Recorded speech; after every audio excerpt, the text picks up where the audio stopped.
Good morning, everyone, and welcome to the segment of the San Diego Ramana Maharshi Zoom broadcasts every week that we look forward to the most, and that is the first Sunday of every month.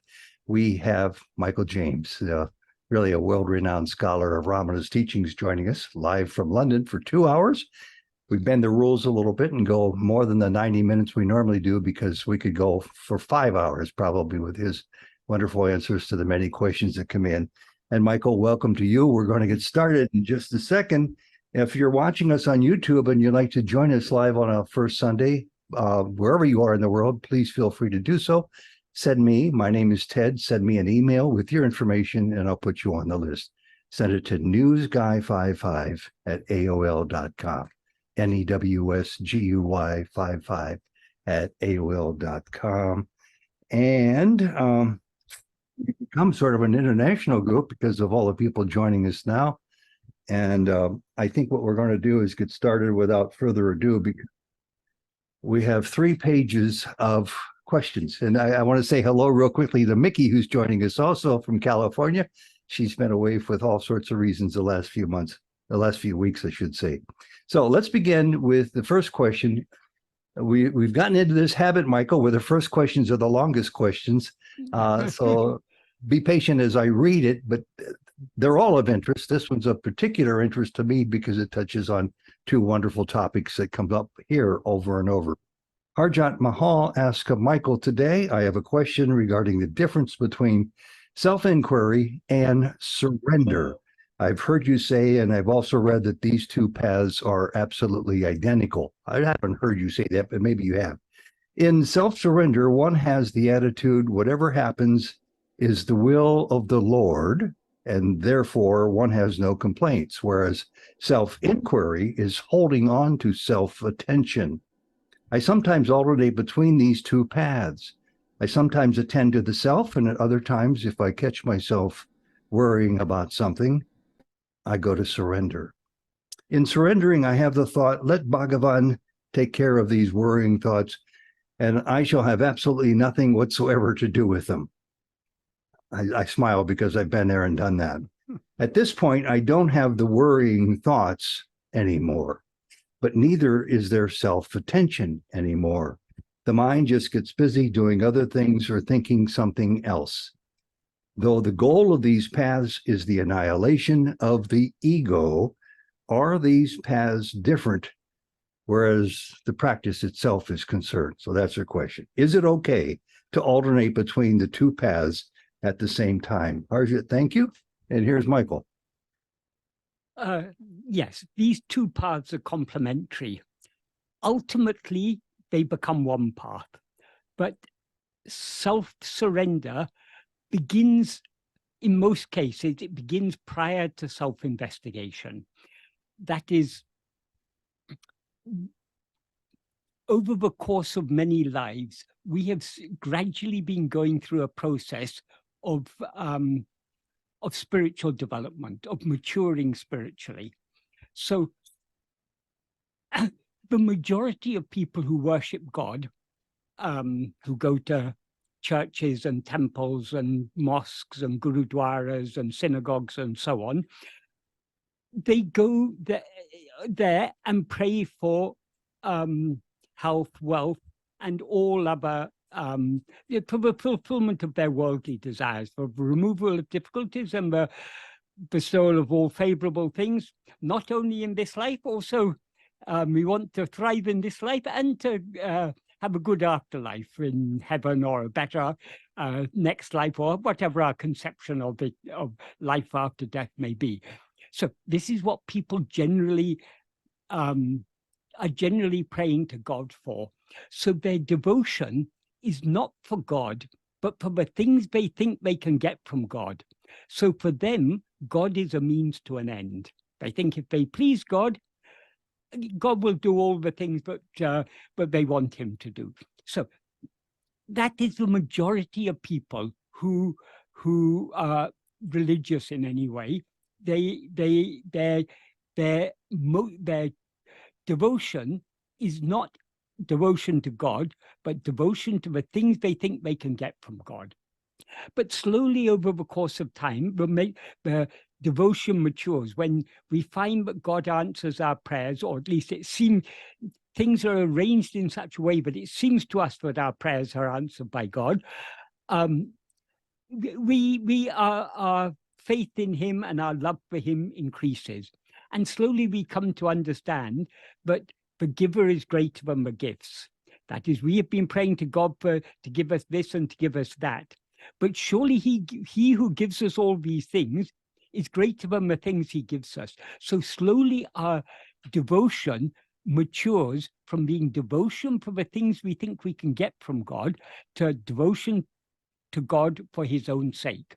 So we continue doing the same same acts of worship, same prayers, same meditation, whatever it may be, but our motivation is different. Instead of being motivated by desire for the fulfillment of our wishing the fulfillment of our desires, we are praying just for the love of God. We are worshiping him just for his own sake. So this is when the real devotion to God begins. If we are devoted to someone, if we truly love someone, our main concern is not about what we can get from that person. It is what we can give to that person. That is, if the love is genuine, we want to always please the one we love. We want to make life easy for them, do what is favorable for them, even if it involves making sacrifice on our behalf. But the greatest gift we can make is to give ourselves wholly to the one we love. So once the true devotion to God begins, that is where the path of self-surrender begins. We want to try and give ourselves to God, to dedicate ourselves to God in whatever way we understand it to be. But we very soon understand that one of the main barriers between us and God is we have our own likes and dislikes. We understand that whatever happens, since God is all-knowing, nothing can happen without his knowledge. Since he is all-powerful, nothing can happen without his consent. And since he is all-loving, nothing can happen that is not favorable for all concerned. So whatever is happening in accordance with his will, and is therefore what is best for us. So whatever difficulties we may face in life, we understand that we should accept them as God's will, but it's not always so easy to do so. We may want to accept it as God's will, but we have our own likes and dislikes. And it's not so easy to accept everything, all the calamities, and to accept them with equanimity. We find that our mind is agitated, our mind is perturbed by the difficulties of life. We worry about this or that, what's going to happen, how I'm going to pay the bill, this and that. That's all the activity of our will.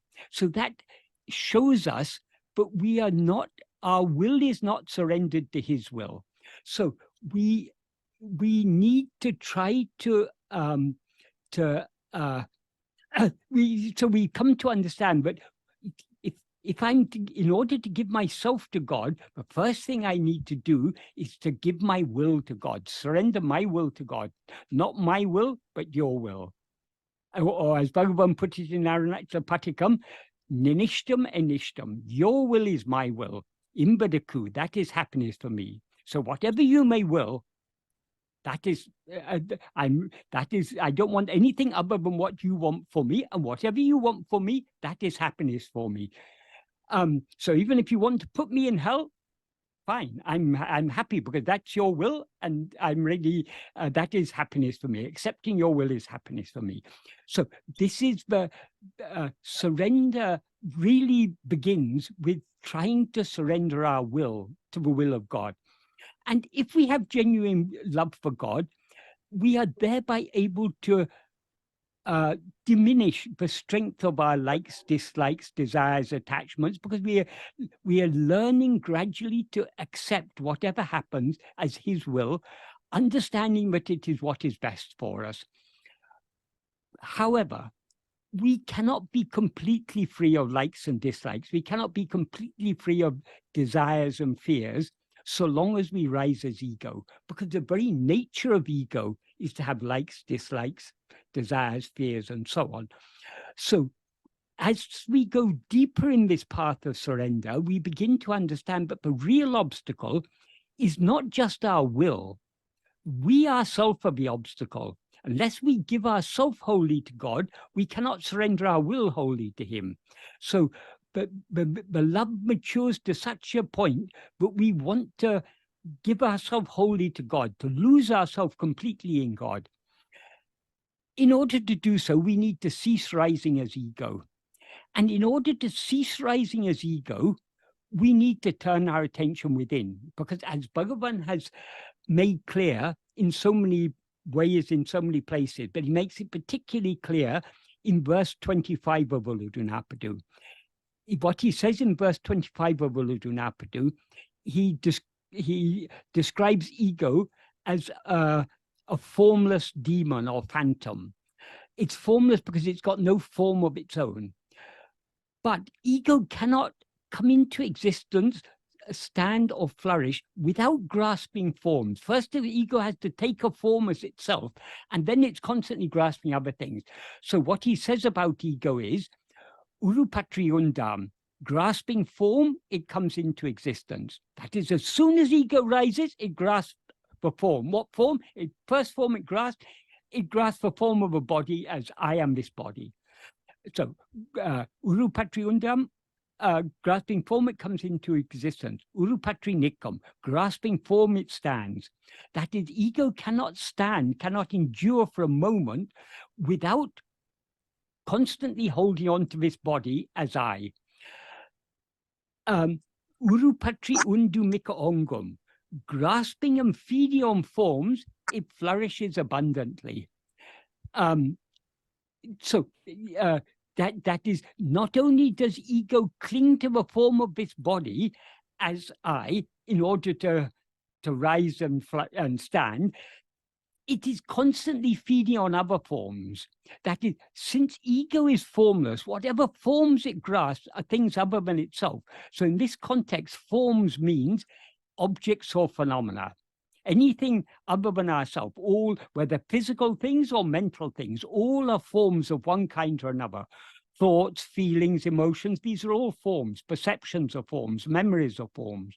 So the mind is constantly, as Bhagavan says, grasping and feeding on these forms. So attending to things other than, the implication is that attending to things other than ourselves is the food on which ego depends for its survival. So without constantly grasping form, ego cannot stand for a moment. And then he goes on to say, uruvittu urupatram, leaving form, it grasps form, because it can't stand for a moment without grasping form. As soon as it stops grasping form, it subsides. Every night when we fall asleep, because we are too tired to continue going outwards and grasping things, we cease grasping anything, and we thereby subside in sleep. But because we don't subside in sleep by knowing ourselves, we subside simply because we're too tired to continue grasping things. Ego doesn't thereby die. So sooner or later, ego is going to rise up again and continue the same activity of constantly grasping form. So what Bhagavan implies by grasping form is attending to anything other than ourselves. Because ego is a formless phantom, it hasn't got arms or legs or hands to grasp anything. So we grasp things in our awareness. In other words, by attending to things, we are grasping things. So the implication is that the very nature of ego is to ego cannot come into existence, cannot stand, and cannot flourish without constantly attending to things other than itself. So long as we attend to anything other than ourselves, we are thereby nourishing ego. And then he goes on in verse to say, Tedinal autem pidicum. Tedinal autem pidicum literally means if seeking, it takes flight. So what does he mean by Tedinal, if seeking? That means if ego seeks itself or seeks its own reality, if ego tries to see what am I or who am I, it will thereby take flight. Take flight means it'll run away. Because what he implies by that is, we seem to be ego so long as we are attending to anything other than ourselves. But if we turn our attention back towards ourselves, we cannot find any such thing as ego. Because we seem to be ego only when we're not attending to ourselves. When we attend to ourselves, there's no such thing as ego to be found. This is what he says implies in verse 17 of Upadesha Undiyar. If one investigates the form of mind without forgetting, in other words, without negligence, without neglecting, without allowing our attention to slip away, it will be clear that there's no such thing as mind at all. What he means by mind in this context is ego, as he clarifies in the next verse by saying what the mind essentially is ego. So we seem to be ego only when we don't attend to ourselves. When we do attend to ourselves, this ego runs away because there is no such thing actually as ego. We seem to be ego only when we're not looking at ourselves. When we look at ourselves, it is clear that there's no such thing as ego. So that is what he describes metaphorically as ego will run away or ego will take flight. So we can understand from this verse, and Bhagavan implies the same thing in so many ways, in so many other verses, and also in his answers to people's questions. The nature of ego is to rise, stand, and flourish by attending to things other than itself, but to subside and dissolve back into its source by attending to itself. So if we want to surrender ourselves, how can we surrender ourselves? There is only one way to surrender ourselves: to turn our attention back within, and thereby to subside back into our source, into the pure awareness I am, the pure being, what we actually are, which is the source from which we have risen as ego. So self-surrender, that is up to the point where we begin to investigate ourselves.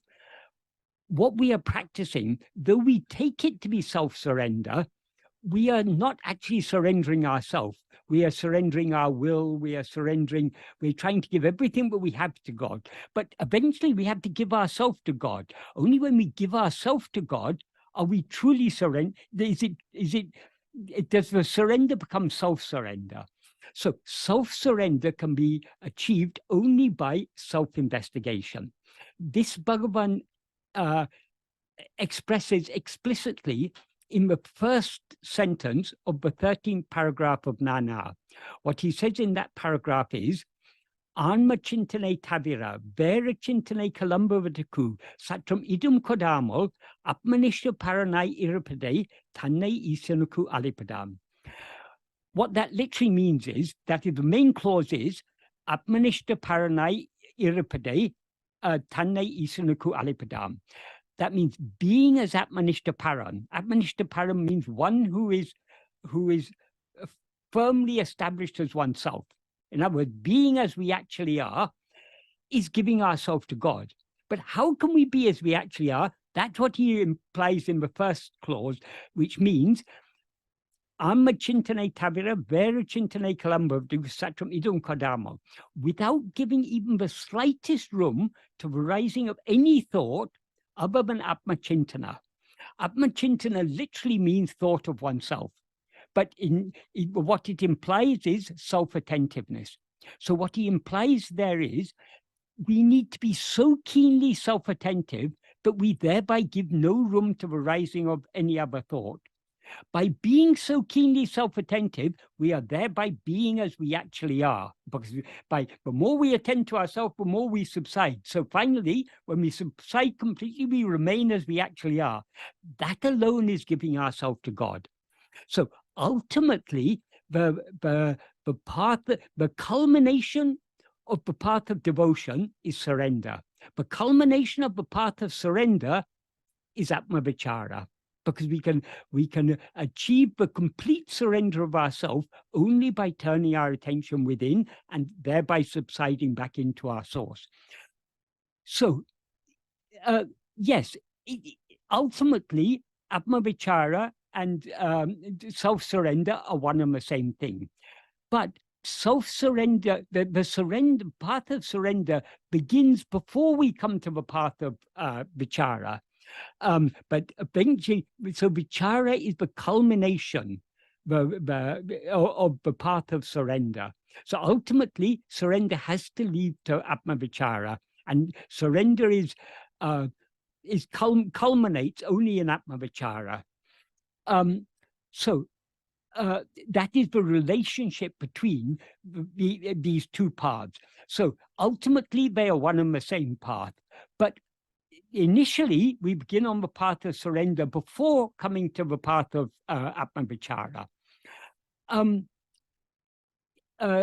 I'll just go through what Hajat has written. She said, I've heard you say, and I've also read that these two paths are identical. To say they're identical is an oversimplification. Ultimately, they become one. But that doesn't mean that that we can't, that is, we can put it this way. We can begin to surrender without practicing self-investigation. We cannot even begin to investigate ourselves without thereby surrendering ourselves. That is, to the extent to which we turn our attention within, we are thereby surrendering ourselves. Because by turning our attention within, we are bringing about the subsidence of ego. And subsidence of ego alone is surrender. And then she goes on to say, in self-surrender, one has the attitude, whatever happens is the will of the Lord. Exactly, yes. And therefore, we have no complaints. Ideally, yes, we have no complaints, but it's very easy to say, I surrender, I accept everything as the will of God. But when it comes to it, when we are faced with difficulties, it is not so easy, because we all have likes and dislikes. We all have Vishaya vasanas. And so to completely surrender our will to the will of God is not so easily.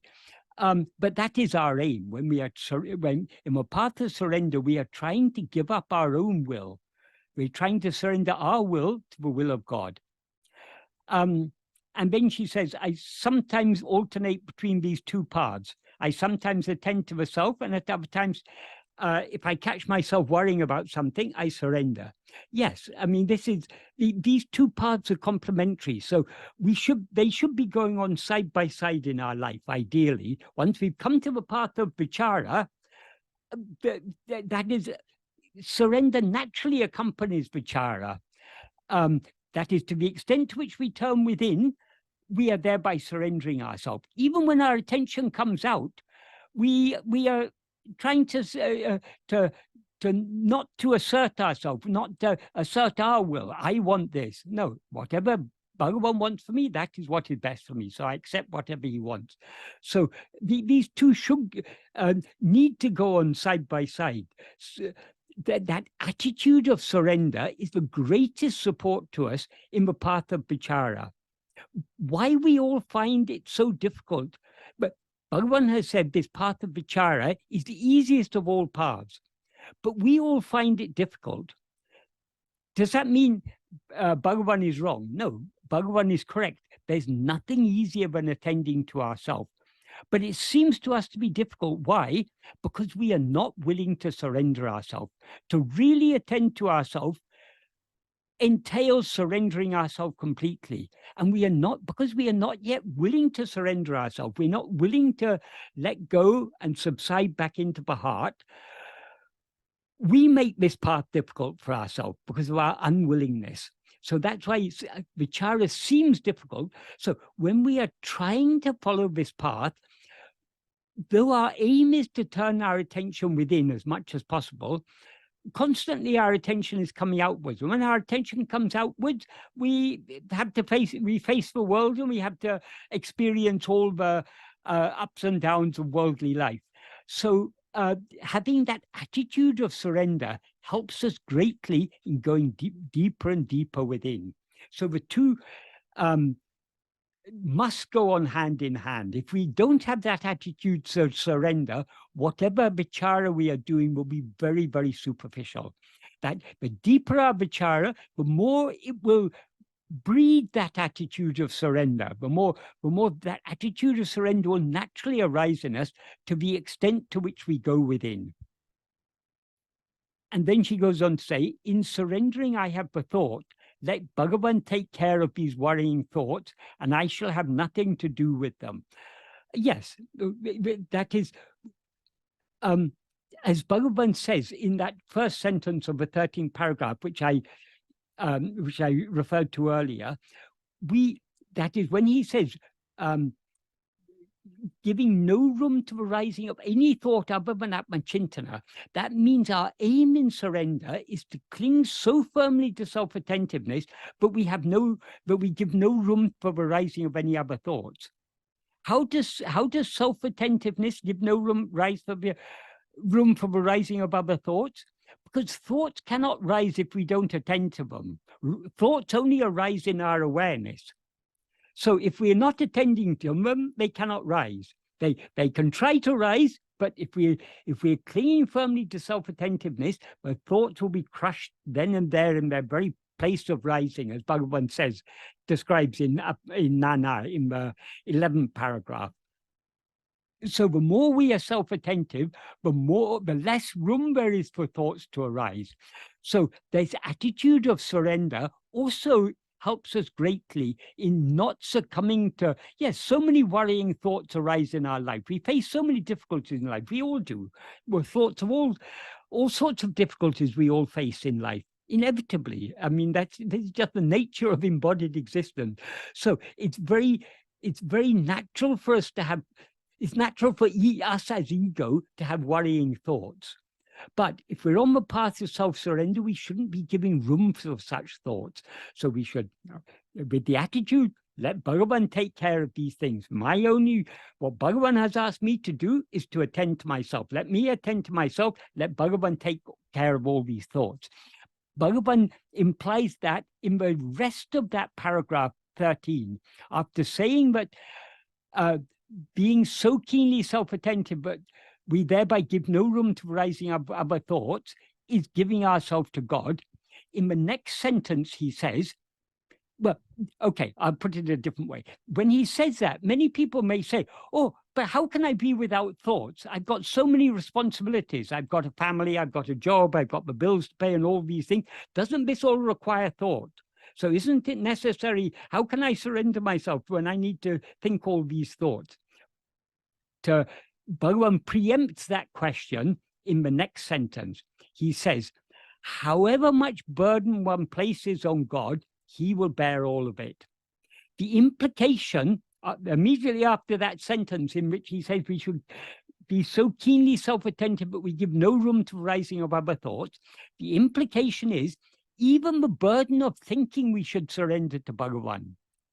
So if we have worrying thoughts, okay, let Bhagavan worry about these things. Let me just cling to his feet. His feet are ever shining in my heart as let me cling to him in my heart. He will take care of everything else. And he certainly will. As Bhagavan says, however much burden we place on God, he will bear all of it. So we should never feel, oh, if I surrender myself to God, will he let me down? No, he will never let us down. If we give out all our cares and concerns and worries to him, he will take care of everything. All we need to do is to turn within and to subside back into the heart. And then he goes on in the next sentence to say, when one Parameshwara Shakti is driving all karyas, why should we, instead of yielding ourselves to it, be constantly thinking it's necessary to do like this, it's necessary to do like that? So what does he mean by that? Parameshwara Shakti, Parama means supreme. Ishwara means God or ruler. So the Parameshwara Shakti can mean the one supreme power of God or the one supreme ruling power. That's just two ways of interpreting it, but it amounts to the same thing. That is the power that rules our whole life and the whole universe is the power of God. So that is the Parameshwara Shakti. And he says that is driving all karyas. In this context, karyas means everything that ought to happen, or ought to be done, everything that needs to happen or needs to be done, he is doing it all. He's making it. He's not actually doing anything. He's just being as he is. But by being as he is making everything happen. And that's what Bhagavan says. He's driving all karyas. So by as he clarifies this beautifully in the 15th paragraph, a couple of paragraphs later, when he says everything, all the divine functions of creation, sustenance, destruction, veiling, and grace, all these divine functions, they are all happening. God is not doing anything, but they are all happening by the Isan Sanidana Visesha Matrata, by the mere special nature of the presence of God. That means by Bhagavan just being as he is, everything is happening as it's meant to happen. So he's not doing anything to drive everything, all karyas. By just being as he is, all karyas are automatically, by the power of his presence, everything happens as it's meant to happen. So when he is driving all karyas, that means he's making everything happen as it's meant to happen. And anything we need to do, he will make us do. So when such is the case, why should we, instead of yielding ourselves to him, to that power, be constantly thinking, I need to do like this, I need to do like that? In other words, Bhagavan is asking us to surrender even the burden of thinking, not only the burden of doing, the burden of even thinking about what we should do, we should surrender to him. So we should surrender ourselves completely to him, and he will take care of everything. Because however much burden we put on him, he will bear all of it. And then he ends that paragraph with a beautiful analogy to illustrate this. When a passenger is traveling on a train, the train is carrying all the burden. That is, the train is carrying the passenger and the luggage and so many other things also. So why should we as a passenger on the train suffer by carrying our luggage on our head? But our luggage is, whether we carry our luggage on our head or put it aside on the seat or on the luggage rack or wherever, our luggage is going to reach its destination because it's being carried by the train. So if we insist on carrying our luggage on our head, we are suffering unnecessarily. Likewise, all the burdens of our life, all the cares and worries and concerns, if we carry these things on our head, we are suffering unnecessarily. We can surrender all these things, all our cares, concerns, everything, we can surrender to him. He is taking care of everything. He's taking care of us. He's taking care of our loved ones. He's taking care of the whole world. Everything is happening as it is meant to happen.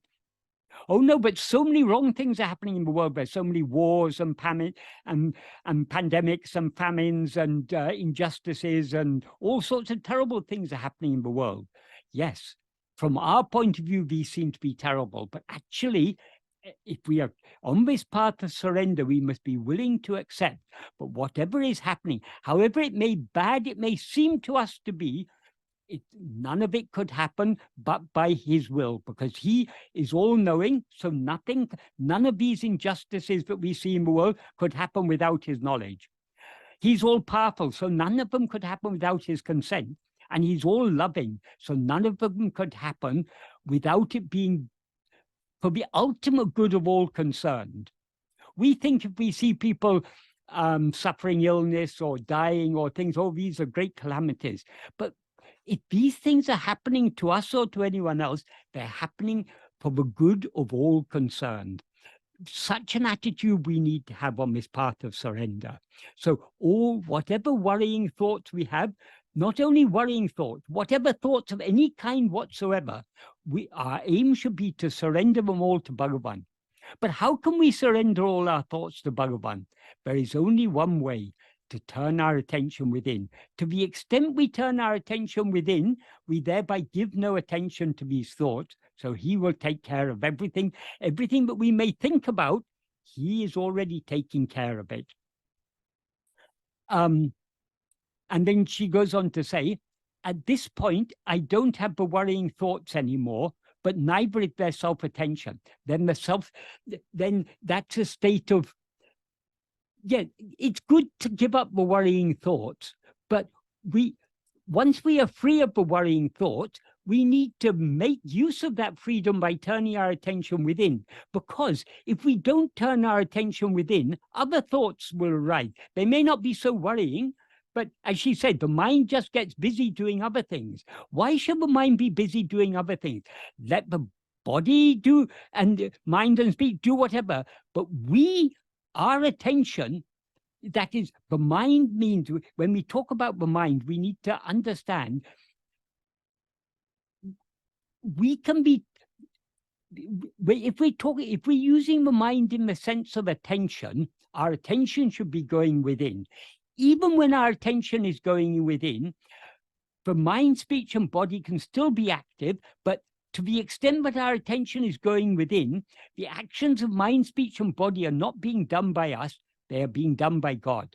So the key to really deep surrender is holding on to self-attentiveness. So merely giving up worrying thoughts is only the beginning of surrender, but that's not sufficient. If we want our surrender to be deep, we need to hold on firmly to self-attentiveness. So self-attentiveness is the very heart of true and deep surrender. There cannot be deep. We can surrender to a certain extent without self-attention. But if we want our attention, our surrender to go deeper, if we want to be really to surrender ourselves completely, holding on to self-attentiveness is absolutely essential. And to the extent to which we hold on to self-attentiveness, we thereby give no room for the rising of other thoughts. But the mind will continue doing whatever Bhagavan makes it do, but they won't be our thoughts, they won't be our actions. So we'll be detached. By holding on to self-attentiveness, we are detaching ourselves from the mind, speech, and body. So whatever actions may be done through the mind, speech, and body, whatever actions the mind, speech, and body may be made to do by Bhagavan, they are not actions done by us to the extent to which we hold on to self-attentiveness. That's why self-attentiveness is absolutely key to really deep surrender. And then she goes on to say, though the goal of these paths is annihilation of ego, are these paths different where the practice is concerned?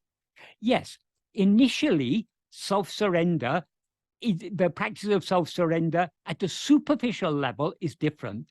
But for the self-surrender to become deep, it can become deep only by means of Atma-vichara. So though self-surrender may begin as a seemingly separate path, if we really follow the path of surrender, it will lead us to vichara, and only the vichara can make the surrender really deep. And finally, she asked, is it okay to alternate between the two paths at the same time? Yes. That is, as much as possible, we should be turning our attention within, because turning our attention within is the deepest form of surrender. But most of us are not constantly attending to ourselves because we don't yet have sufficient love to attend to ourselves. So our mind is still coming outwards. We should continue trying to turn it within. But even when we're not turning the mind within, we need to have that attitude of surrender, that attitude of whatever is happening according to Bhagavan's will. Therefore, let me not have any likes or dislikes. Let me accept whatever happens as his will. Whatever difficulties we face in life, yes, these are all given to us by him for our own good. So his will is our will. That is happiness for us. That should be our attitude. So if we have that attitude when our mind is going outwards, it will be very much easier to turn such a surrendered mind back within, which is our real aim. That's a real surrender. The deep surrender is achieved only by self-attentiveness. I don't know whether Harjot is here attending, but if you are, Yes. Is that a clear answer? Yes, Michael, thank you. That was wonderful and very clear. Okay, Thank you. Good. And it's clear on every point, Michael. It really was. It was exceptional. They all are. I'm curious about the next one because I feel like this person does. Before I go on to the next person, I just want to say, Robert wrote a question in chat, and he wanted to know if he could ask it. When we go through, and for those people who are new with us today, we go through some questions that were sent in to us first, and then we turn over to people who might have questions who are here with us live. At that point, I'll ask him to ask you his question, if that's all right. Okay, And we'll but get to some other people. Before we go on to the next question, because this question of surrender and self-investigation, this is the very heart of Bhagavan's teachings. So if anyone has any questions specifically on this topic of surrender and self-investigation, if you have any question, please ask now, or we'll go on to the next question. See a show of hands, or maybe it'll take a second for somebody to come up with that question. I'm sure they do, but they might not be able to. There we go. Arthur has a question. Go ahead, Arthur.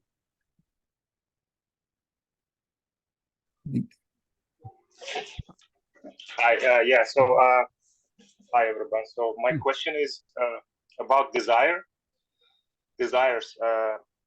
So even when I practice like self-attentiveness and surrender, like the wish for that desire is, it feels like the desire has more taste than being in the moment. So even if I feel that consciousness, like the emptiness within me, like when I do the self-attentiveness, it doesn't, it feels like tasteless. It feels that the desire has more taste. And it's hard to be in the present moment like that, because my mind is always like, this is the very nature of ego. That is, the ego can, as Bhagavan makes clear in verse 25 of Ulunaktu, but I was discussing earlier, the very nature of ego is ego cannot rise, stand, or flourish without grasping things other than itself. That is, as soon as ego comes into existence, it grasps other things.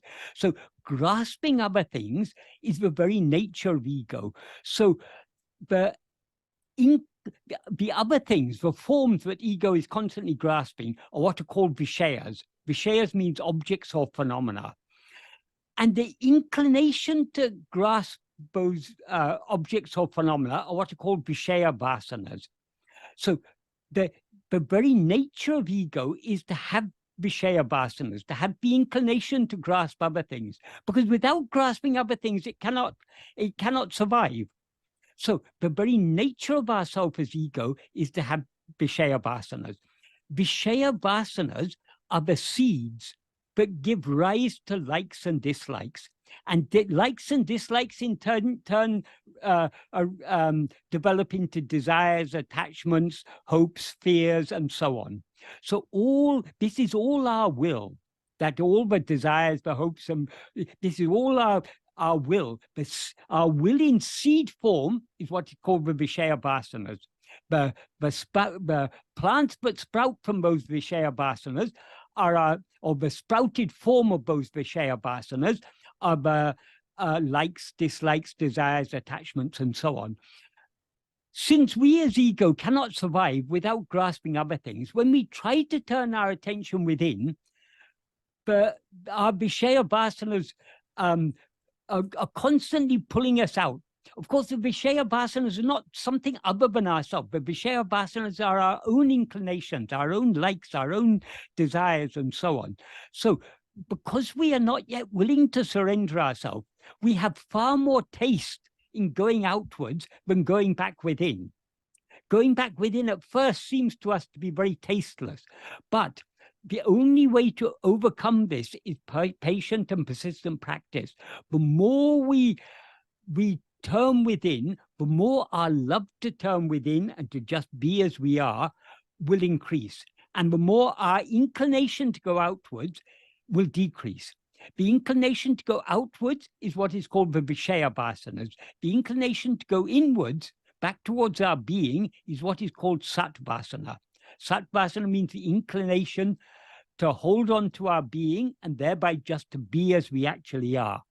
So though it may seem a bit tasteless at first, that is because we are so used to going out. We are so used to the variety entertainment Variety is the spice of life, they say. It is certainly the spice of ego's life. Ego is always seeking variety, always seeking. If we get one thing that we desire, how long does that thing satisfy us? No, we want something else. We want something else. We want more. We want. So we are constantly seeking more and more. That's the very nature of ego. So when we are following this path of self-investigation and self-surrender, we are going against the very nature of ego. So we are, so to speak, swimming against the current. So we need to persevere in the practice of however much strong inclination we have to come outwards. We should keep on trying to turn within more and more and more. Then only will those outward going inclinations slowly lose their strength. They'll become weaker and weaker. And the love to turn within, the sattvasana, will grow stronger and stronger. Bhagavan often used to say, the spiritual path is nothing but a battle within our own will, between the desires on one hand, that's a Vishaya Vasana, the outward going inclinations on one hand, and the love to turn within and surrender ourselves on the other hand. That love to turn within and surrender ourselves doesn't come from ego, because the nature of ego is to desire other things. So that love to turn within and surrender ourselves, that comes only from grace. So Bhagavan described this battle that's going on in our own will as the warfare, as the war of grace. In Arunachaksharamlay, he says, "Show me the war of grace, fought in the space where there's no, in the common space where there's no coming and going." We all have to fight this battle within our own will, between our inclination to go outwards and the liking to go back within. But though we have to play our part in this battle, the battle is really being fought by grace, because it is grace that has given us this liking to turn within. Why are we all here sitting talking about this subject? If it wasn't for grace, we'd be finding so many things in the world. We'd be watching football matches or cricket matches, or we'd be gambling on the stock market, or we'd be doing so many things other than this. Why have we? What has drawn us all to sit here today talking about this subject? It is only grace. Bhagavan used to say, grace is the beginning, the middle, and the end. That is, it is grace but draws us to this path. It is grace that leads us along this path, but motivates us to persevere. And finally, grace will swallow us. So it's all a matter of grace. But we need to remember that grace works through us. That is grace. Bhagavan often used to say, grace is not something that descends from heaven. Grace is there in the heart of all of us. We need to yield ourselves to that grace. That grace is always pulling our attention within. We need to yield ourselves to that grace by willingly turning our attention within, instead of constantly rushing outwards. So true surrender is turning within. Going outwards is the antithesis of surrender. We are resisting the inward pull of grace by going outwards, by allowing ourselves to be swayed by those Vishaya Vasanas, those desires to experience other things. Bhagavan used to say, people accuse God of being ungracious. When God doesn't fulfill if we want this or that from God, and he doesn't give us, we go, oh, God's not kind to me, God's not gracious. No, God is always gracious. Grace is the very nature of God. God and grace are not two different things. What is ungracious is we are ungracious, because God is so gracious, but he makes himself so easily available to us by shining in our heart as our own being, as I am. So he's so gracious to us, but we are so ungracious to him. Instead of turning within and lovingly worship and lovingly attending to him in our heart, we are constantly rushing outward, seeking pleasure here and there. So it's we who are ungracious. So the grace of God is never lacking. We must be willing to yield ourselves to that. So ultimately, it's all done by grace, but we have to play our part. But grace has to work through us. Grace has to make us willing, and through our willingness, it has to turn our attention within, and thereby make us surrender ourselves completely to it. Is that a clear answer, Ahun? Yes, Michael. Thank you very much. Right. Very good. Yeah. Okay, Michael, quick question for me. I Yeah. wrote it down. I was going to ask it another week or so, but since you're pretty emphatic on this subject that we stick to it because it's so important, I want to ask real quickly, you say we should surrender our worries, our thoughts, our concerns to Bhagavan. I think I've heard you say that at least 15 minutes just in answering this question today. To me, to avoid being dualistic, which is what I try to do every day, because it's hard to purge myself of that tendency, it makes more sense to surrender to self, to say that I'm going to surrender these thoughts, these worries to self. Is that incorrect? No, you can take it in any way, but there's still duality. So long as there's self-surrender, you're surrendering yourself to something. Of course, the God we are surrendering to is our own reality. But this ego that is trying to surrender itself to that reality seems to be something other than that reality. That is when we rise as ego, do you experience yourself as God? Do I? Yes. Unfortunately, the phantom mind-body Ted does not. No, it's not Ted. I'm talking about you. The ego, the ego that is aware of itself as I am Ted. Well, that's the whole point of this effort. And when you say it's still dualistic, I try to think that, well, how can I make a difference and not think of it as being dualistic? I refer to the mind-body I, the temporary, the phantom, the mind-body I, and as being the same as the self I am. So in that respect, I think I'm off the hook by not thinking of it as being a dualistic concern. There is only one I. There's only one I. There's only one I. But when we rise as ego, that one I is seemingly conflated as I am this body, I am this person, I am Ted. So the I that is aware of itself as I am Ted is obviously not aware of itself as God, because obviously Ted isn't God. So it's as ego, the reality of ego, what we actually are, is God. That is, ego is the adjunct conflated awareness, I am Ted. In that adjunct conflated awareness, what is God is only I am. Ted is an adjunct, but once these two get conflated together, that conflation is what is called ego. It's also called chit, jada, granti. The chit portion, the real, which is the reality, is I am. The jada portion, that is, chit means awareness, jada means non-aware. So the chit portion is I am. The jada portion is ego. Is Ted. These two mixed and conflated together, that is what is called chit jada granti, but not formed by the entanglement of chit and jada. It is also what is called ego. It's that conflation. I am Ted is a conflation of two different things. So that conflated I is what is called ego. It's not a different I, because essentially it's the same.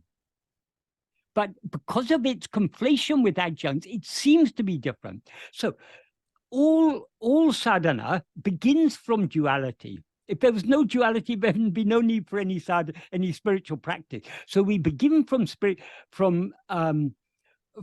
duality. But there is only one practice that is non-dualistic.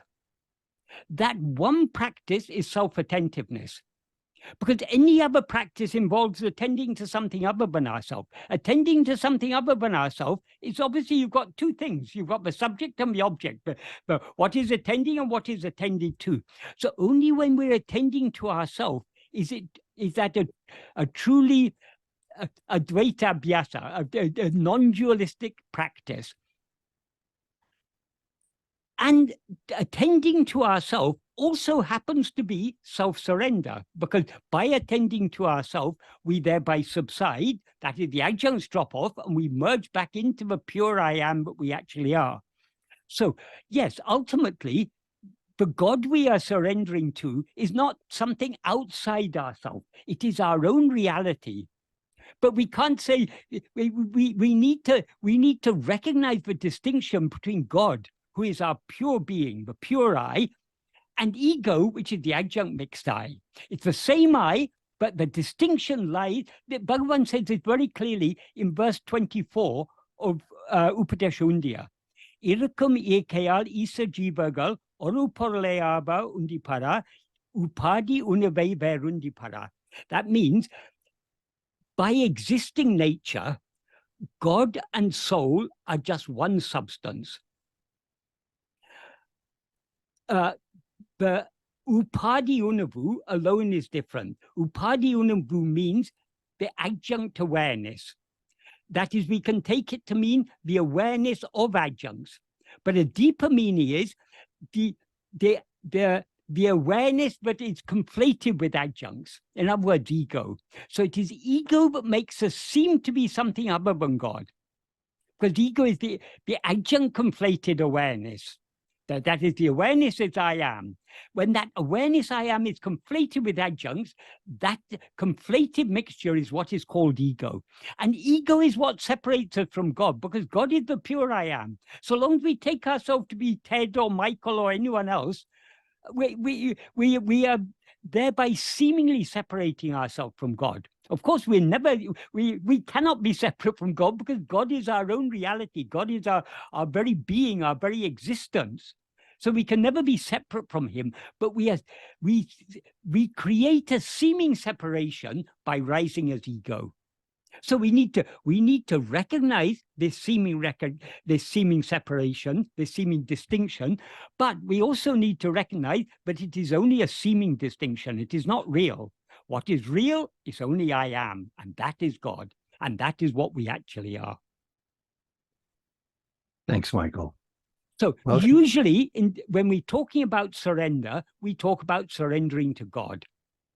Bhagavan, in that sentence in which he says, being Atmanishta Paran, being one firmly established as oneself, without giving the slightest room to the least room to the rising of any thought other than the thought of oneself, is giving oneself to God. He clearly says, Tanne Isanaku Alipadam, we're giving ourselves to God, but that God is ourself as we actually are. In other words, we're merging back into our source. yeah. Yeah.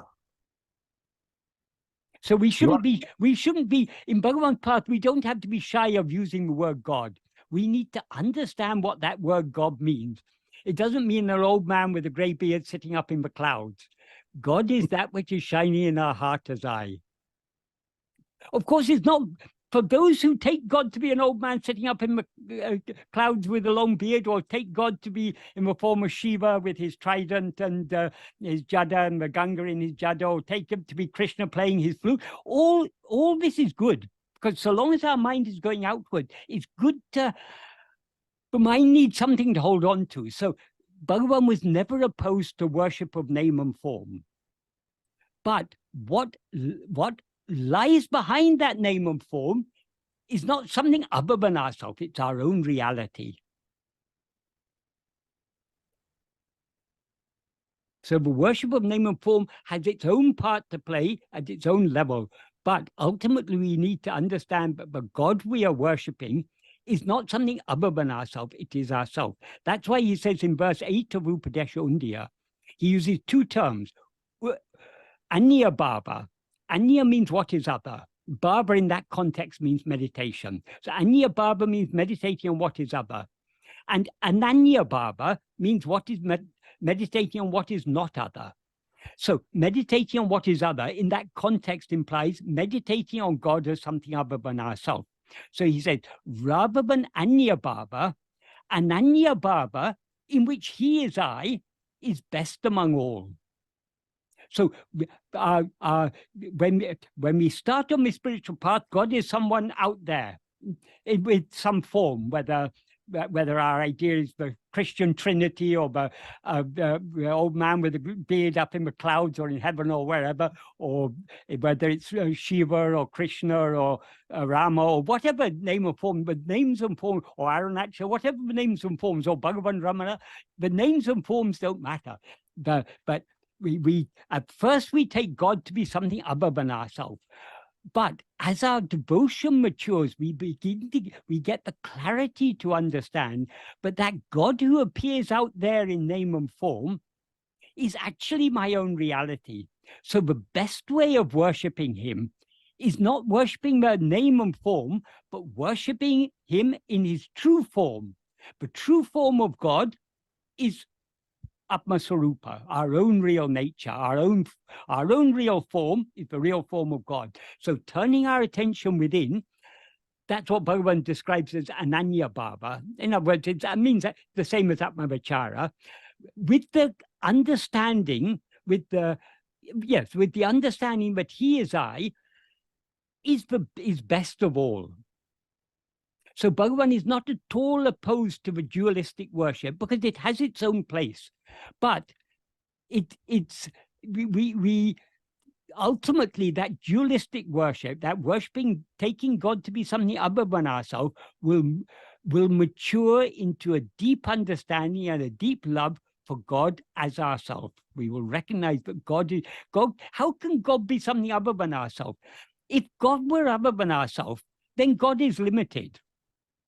And we all say God is infinite, so God cannot be other than ourselves. It's absurd to say that God is other than ourselves. Then God is a limited God. Then no thanks. We don't want that God. We're tired of limitation. We try and get rid of our own limitations. Why should we want a limited God? We want an infinite God.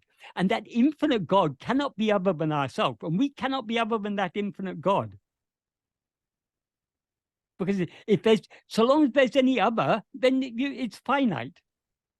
So there cannot be anything other than God. God alone exists. And we are that, Tattvamasi, Aham Brahmasmi. So we need not be, the duality has its own place within the realm of practice. Of course, as Bhagavan says in Ulladu, to say duality during practice, non-duality after attainment, even that is not true. Because even when one is seeking for the 10th man, who else is one but the 10th man? So even when we're taking God to be something other than ourselves, we are never anything actually other than God. But we cannot deny the seeming separation. So long as I take myself to be Michael, I shouldn't be saying I am God, because that's saying Michael is God. That's absurd.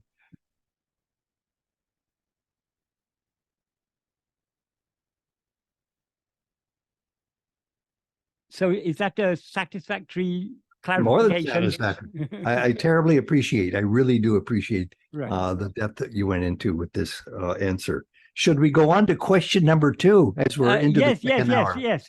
We've only got 22 more questions to go. We have 22 questions. You have a hand raised. You want to take that first? Well, I think that's. Oh no, Mukta, do you have a question on this subject?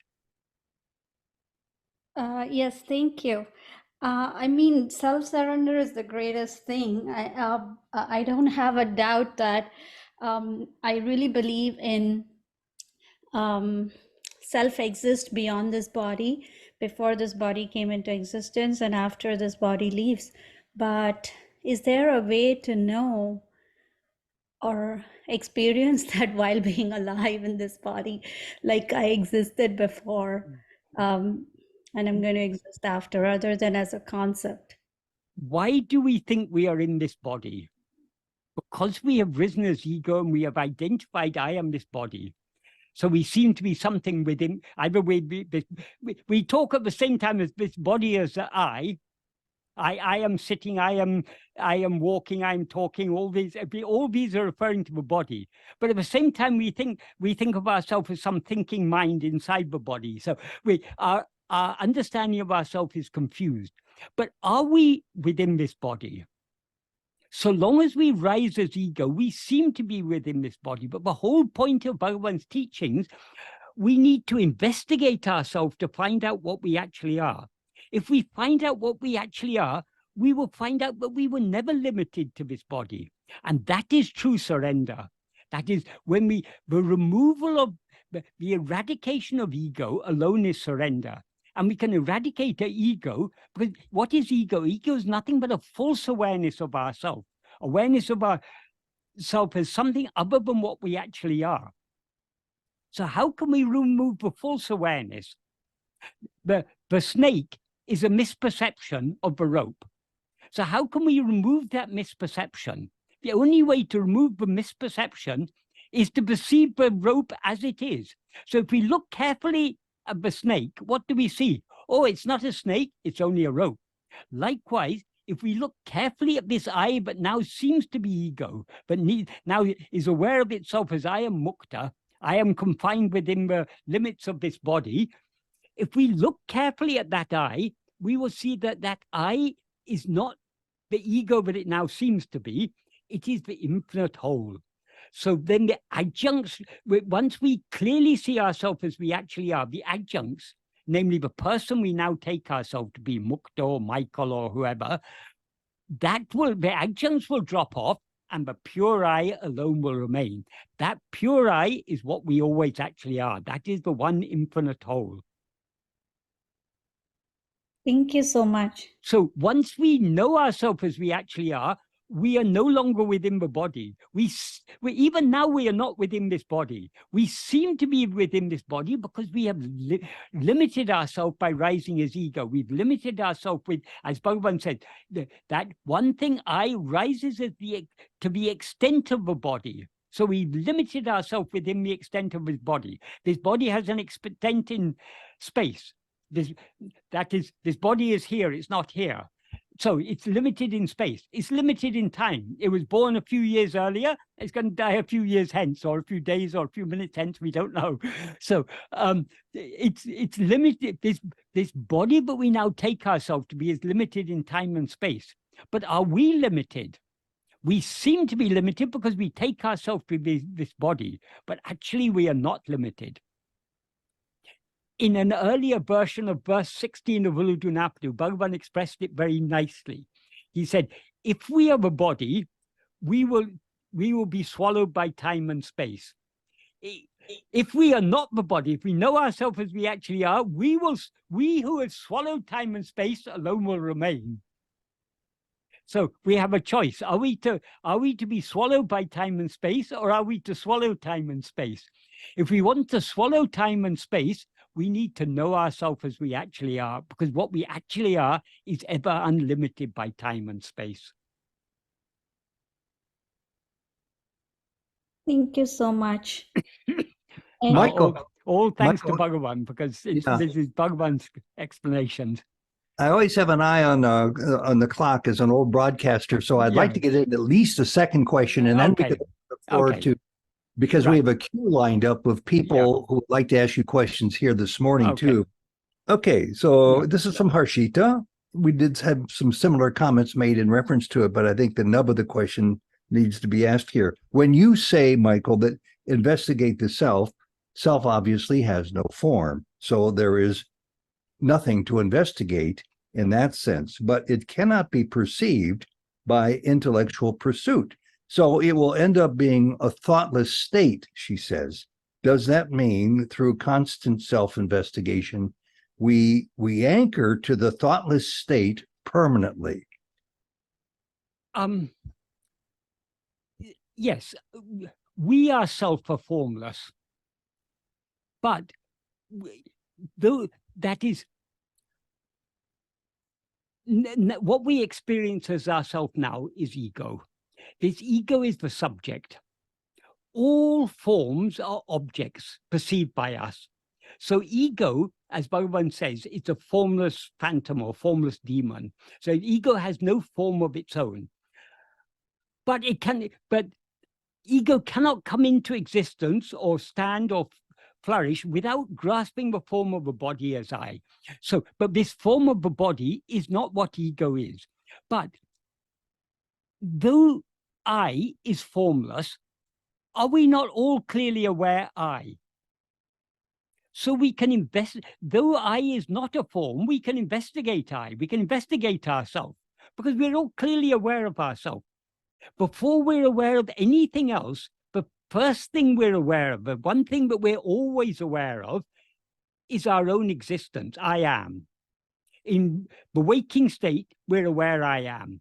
In dream, we're aware I am. In sleep, we're aware I am.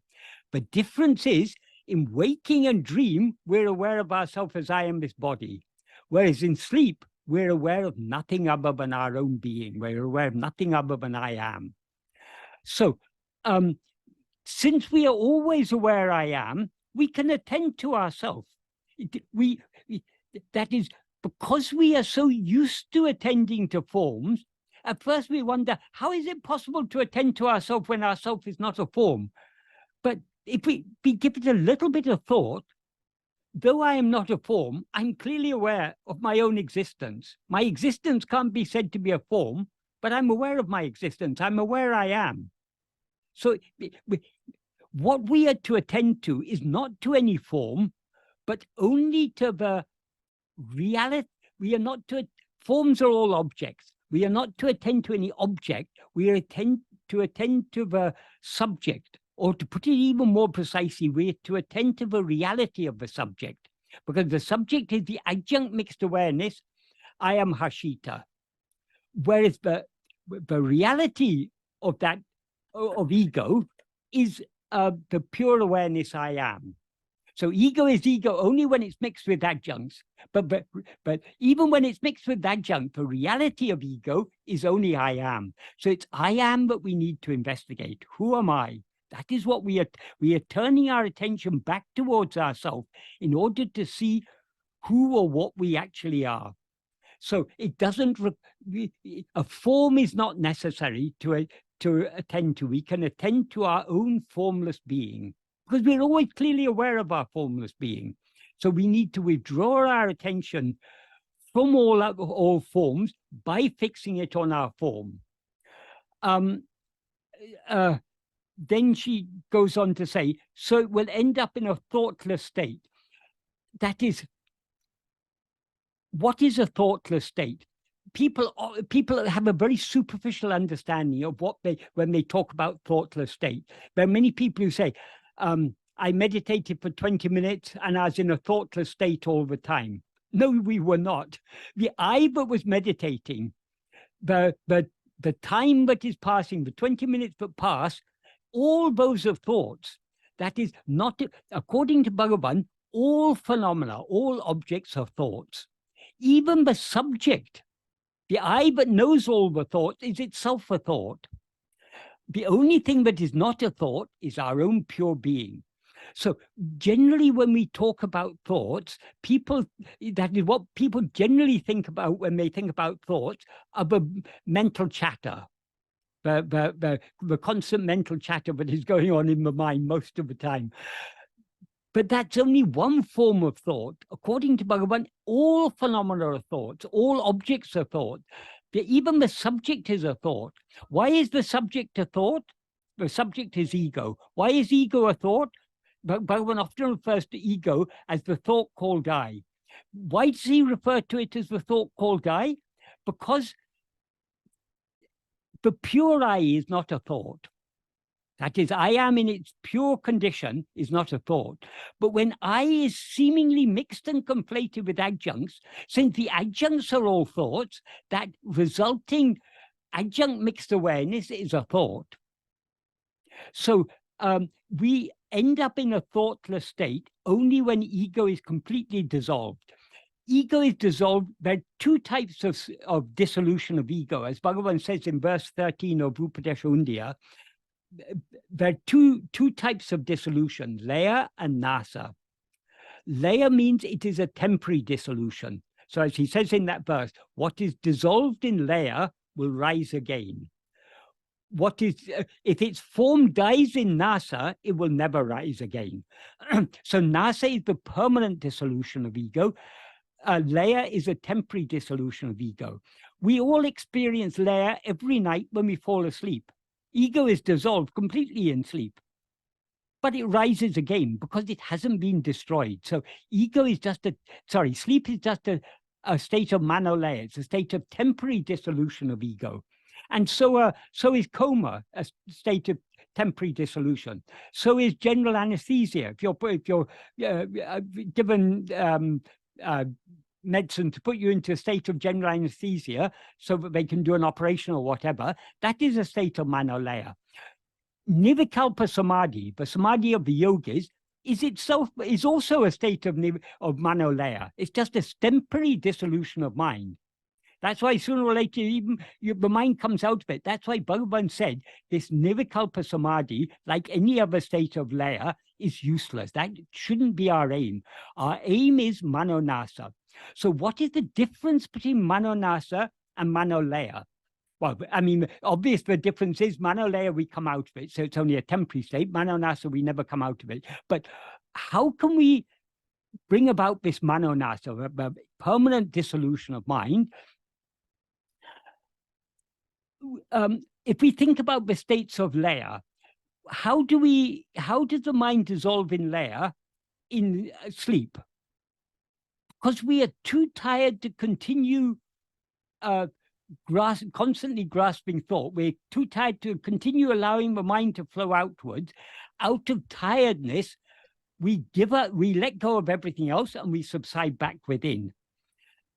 In the case of coma, we may be in coma because of a head injury. In the case of general anesthesia, we're in that state because of drugs. If we drink a lot of alcohol, we'll end up in a state like that because of the effect of the alcohol. So it can be brought about by there can be physical effects like injury to the head or drugs or anesthetic drugs or too much alcohol or whatever. It can all put us in a state of manolaya. In the case of the yogis, by controlling the breath, they manage to put a stop to all mental activity. But what results from that state of mental activity is nirvikalpa samadhi. The yogis will claim that nirvikalpa samadhi is something different to sleep because they say in nirvikalpa samadhi, I continue to be aware, whereas there's no awareness in sleep. Bhagavan pointed out, yes, that's how it seems to be from a perspective of the yogi. But actually, sleep is not a state of non-awareness. The same awareness that is shining in nirvikalpa samadhi is also shining in sleep and every other state of manolaya. But because the yogis go into that state deliberately, when they come out of that state, they're able to recognize that there is awareness shining in that state. Whereas they fail to recognize that the same awareness is rising in sleep. Whereas if we practice self-investigation, it will become very clear to us that sleep is also a state of pure awareness. There's pure awareness in sleep. So in some texts, it's given, but Bhagavan gave an analogy, that is, he gave an analogy to describe the distinction between nirvikalpa samadhi and sleep. He said, that is, it's recorded as if he said, but in sleep, the mind is, in nirvikalpa samadhi, the mind is immersed in light. In sleep, it's immersed in darkness. And he gives the analogy of a bucket in water. You can pull out of a well. But what isn't made clear when that was recorded is Bhagavan is explaining there the view of the yogis. From the perspective of the yogi, the mind is dissolved in light in nirvikalpa samadhi, it's dissolved in darkness in sleep. But according to Bhagavan, in sleep, the mind is dissolved only in light, the light of pure awareness. That when ego is absent, in the absence of ego, all that remains is pure awareness. So Bhagavan says sleep is not a state of darkness. So when we read these things, how they've been recorded by people who didn't clearly understand the distinction Bhagavan was talking about. Bhagavan was talking about, from the yogi's perspective, that is how it seems. But from Bhagavan's perspective, sleep is, and what Bhagavan expects us to understand is that sleep is not a state of darkness, it's a state of light. We are aware of our existence. in sleep. And that becomes, we can understand that by thinking carefully about it and reasoning, but it becomes more and more clear to us the deeper we go in the practice of self-investigation. So all these other states of manolaya, sleep or coma or anesthesia or drunkenness or nirvikalpa samadhi, these are all brought about by some artificial means, controlling the breath, or alcohol, or drugs, or tiredness, or whatever. None of them are brought about by self-investigation. When we investigate ourselves, we are turning our attention within. So, okay, I'll explain it in this way. This is the best way of explaining it. So, in the case of manolaya, the mind subsides by some means other than self-attentiveness. So, what remains in manolaya, in sleep or nirvikalpa samadhi or any coma or any state, is pure awareness. I am. But that pure awareness shines forth only after the subsidence of ego. Because ego has already subsided by pranayama or by tiredness or by drugs or whatever. So though pure awareness alone shines in sleep, it doesn't destroy ego because ego is absent. That is, ego first disappears and then pure awareness alone remains shining.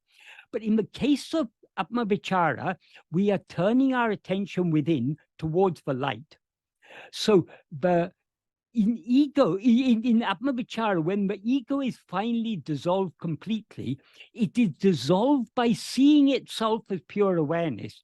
When ego sees itself as pure awareness, it ceases to be ego and remains as pure awareness. So that is how the destruction of ego can be brought about only by self-attentiveness, by attending to ourselves so keenly that we cease to be aware of anything else, and thereby become aware of ourselves as the pure awareness that we actually are. As soon as we are aware of ourselves as pure awareness, we cease to be ego.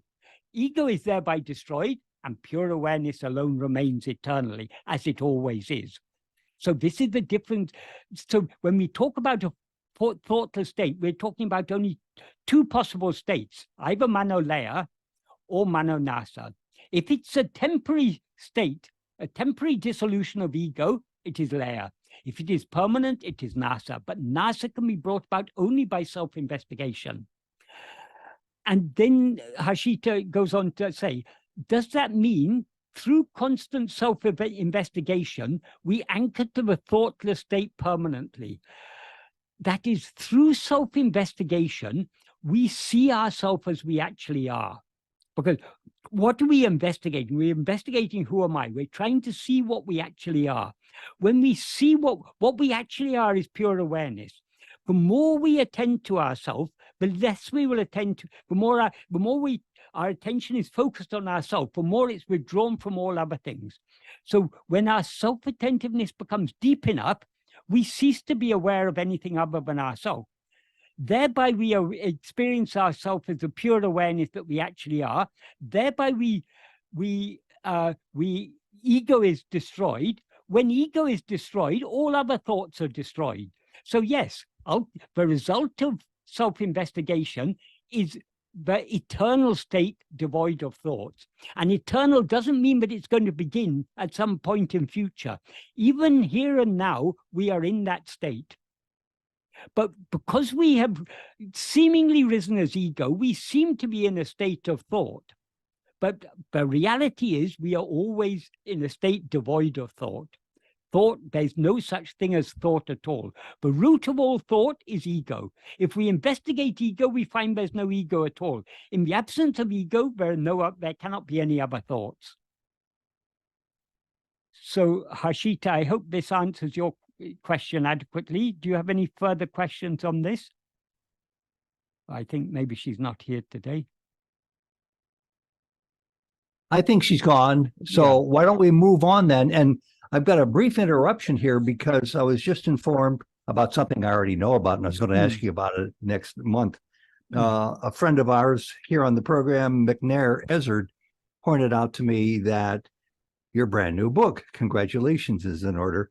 Ramana Maharshi's. I haven't done anything. I just wrote an introduction to it. Well, of course, but you compiled it, you put it together. No, you I looked it didn't do over. the compiling. I did all the chattering and the translating, but the compilation was done by Sandra. That was entirely her baby. The name of it, in case people are interested, as I know they will be, is Ramana Maharshi's 40 verses on what is the ultimate on being as you actually are. Since you had absolutely nothing to do with this, would you like to talk about it a little bit more today, or maybe a month from today? Well, I can just say briefly, that is, in my blog, I often refer to verses of Uludunappa, and I often explain them. There are also many videos in which I've gone through the verses of Uludunappa and explained them. So from that is Sandra made transcripts of many of those videos, and taking the transcripts and extracts from my blog, she compiled, I think, I don't know, I think she said something like 4,000 words of explanation on each verse, approximately. The translations are mine. The translations are the same translations that are on my blog. So the explanations are my explanations, but compiled by her. And because that is, when we write and when we talk, it's different. We express ourselves differently in writing. In writing, we are more precise. In talking, we are less precise. So obviously, when she is transcribing the videos, she had, I assume, I don't know, I myself haven't read this book yet. I haven't had time, but I assume she had to do a certain amount of trimming down the verbal explanation to make it more coherent and more succinct. So, and she combined that with explanations that I've given in writing. So it's as I say, it's her baby. She has put all the hard work into it. Well, thank you, Michael. You are terribly modest, which is not a. No, it's not me, because ultimately, even if you say, oh, but it's your ideas. No, it's not my ideas. I'm just pointing out what Bhagavan has explained to us. So really, my role in it is incidental. Well, we'll say that you only had a tiny incidental role, if anything, although the translations are yours and the explanations are yours. Well, all ultimately come from Bhagavan. Very, if there's anything wrong in the explanations, sure, I take responsibility for that. But if there's any clarity in any of the explanations, it can come only from Bhagavan. McNair just joined us there. Thank you for giving me this fuel to pump Michael with, because he's a role model for the world on being humble. And she also asked me to write an introduction. And she even compiled some ideas she picked up from here and there from my writings to give me some ideas. And she wanted, I think, the introduction to be about 4,000 words. But I ended up writing about 12,000 words, as tends to happen. Once I start writing, I tend to get carried away. So there's quite a long introduction, which again, ultimately, it all comes from Bhagavan. Well, thanks for correcting me on that, because in addition to translations are yours, the explanations are yours, the 4,000 word introduction is yours too. And I'm looking forward to it. I did get a sneak copy as it was being published, and I want to really devote serious time to it. Thank you very much. If you ever care to bring it up, we could do it on one of our first Sundays, if that's okay. Yeah, good. Okay. And now, to people who have been patiently in the queue from an hour and a half ago, Robert, are you still with us? And would you like to ask your question of Michael? Go ahead, Robert. Michael, in a session with the Houston group, in closing, you made this statement, and it stunned me. And it's been running around in my head. You were talking about ego again. So this is apropos of what we've been talking about. And you said as a closing statement was, don't forget, Robert, or remember, Robert, it's not Robert's ego, it's ego's Robert. Would you clarify, please? That is, Robert is Jada. Robert is a collection of 5 sheaves. The 5 sheaves of a physical body, the life that animates that body, and the mind, intellect, and will that are functioning within this body. These 5 sheaths make up the person Robert. But there is an I that is aware of itself as I am Robert, whereas all these 5 sheaths are jada. Jada means they're devoid of awareness. What is aware of itself as I am Robert is not Robert, but it's ego. Because Robert has no awareness. It is ego that is aware of itself as I am Robert. So we need to distinguish ego from what ego takes itself to be. So it's absurd for us to run around thinking that we are self-initiating doers. There's an absurdity in that. But, well, so long as because as ego, we always identify ourselves as this bundle of 5 sheaths, there are 3 instruments of action: mind, speech, and body. Because we experience these as ourself, we experience it as I am thinking, I am talking, I am sitting, I am walking, I am running, or whatever. Whatever actions are done by mind, speech, or body are experienced by us as I am doing them. So doership is the very nature of ego. And along with doership comes experiencership. As Bhagavan says in verse 38 of Ulujunaptu, if we are the doer of actions, we will have to experience the resulting fruit. Yeah. But then he goes on to say, when one knows oneself by investigating who is the doer of action, the doer of action is obviously there referring to ego. So when we investigate ourselves, when we know ourselves by investigating who is this ego who thinks it is doing, who experiences itself as a doer, doership will depart and all the 3 karmas will come to an end. So who is it that is saying right now the word, that is an act of absurdity? Who is saying that? Ego. Yeah. So, thank you. Yeah, the ego is an absurdity. Even before it starts acting, ego is an absurdity. Because ego is a conflation of 2 completely contrary things. It is chit jada granti.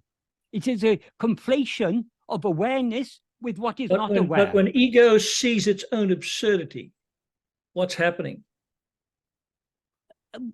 Ego has the ability to reflect on its own, ego, though as ego we always experience ourselves as I am this body, I am this person, we are able to understand that though this person is what I seem to be, this cannot be what I actually am. Because I continue to be aware of myself in sleep. When this person is completely absent, I'm not aware of myself as Robert or Michael when I'm asleep. So this person I take myself to be cannot be what I actually am. Even though I want you to answer this question, this specific question. What is happening when ego says, I am an absurdity? What is happening there? Understanding. It is recognizing its own but that isn't that is merely understanding. That is, ego is using its intellect to distinguish between itself and what it seems to be. But it's still experiencing itself as what it seems to be. I understand. Yeah, but why I often say this, it's not ego, it's not Robert's ego, it's ego's Robert, because people often say my ego. But it's not my ego. Who is the me who says it's my ego? It's only ego. If it were Robert's ego, then we would really be in a world of duplicity, of multiplicity. But there's only one. Yeah. Got it. Thank you. Because you are aware of yourself as I am Robert, it seems to you that Robert is aware. So in your experience, Robert seems to be aware. So every other person you see also seems to be aware.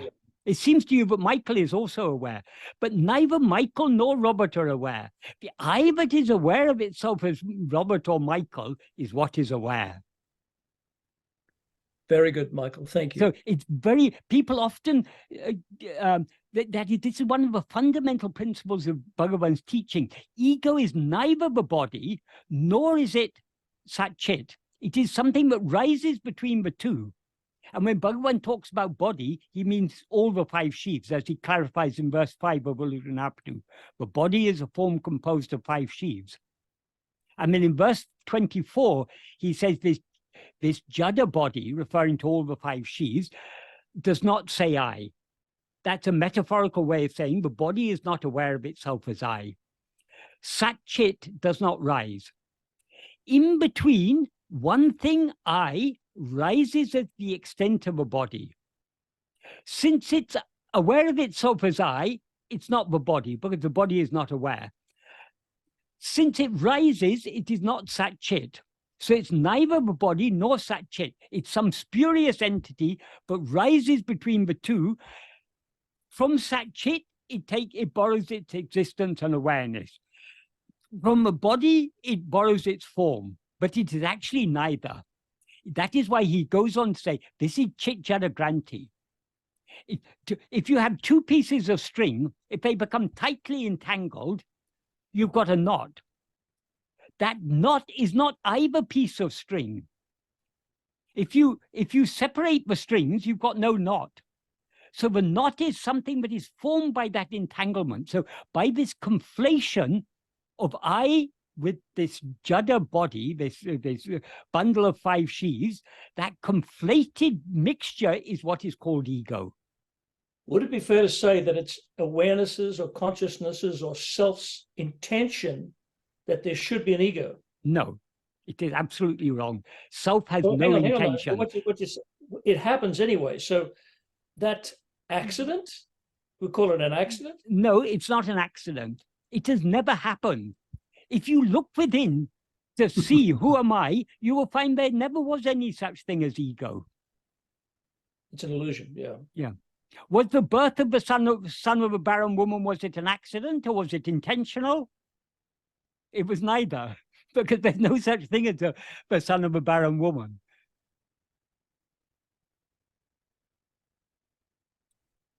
Can we move on? By the way, I like what you said. It summed it up in a handful of words. It has never happened when referring to the ego and everything else. That's my default response to everything that comes up in my life. But though it has never happened, it seems to be happening moment to moment. Yeah. So but it's amazing. In order to see that it's never happened, we need to look deep within and see what we actually are. But it's amazing how it turns down the heat almost immediately to chaos in the real moment in your life. When I think, what am I concerned about? It's never happened, this chaos. Yeah. It doesn't go away. It reduces its intensity. Yeah. When we begin to see through when we begin to recognize that all that we are now experiencing, though it seems to be so real, the more we come to understand that it's actually wholly unreal.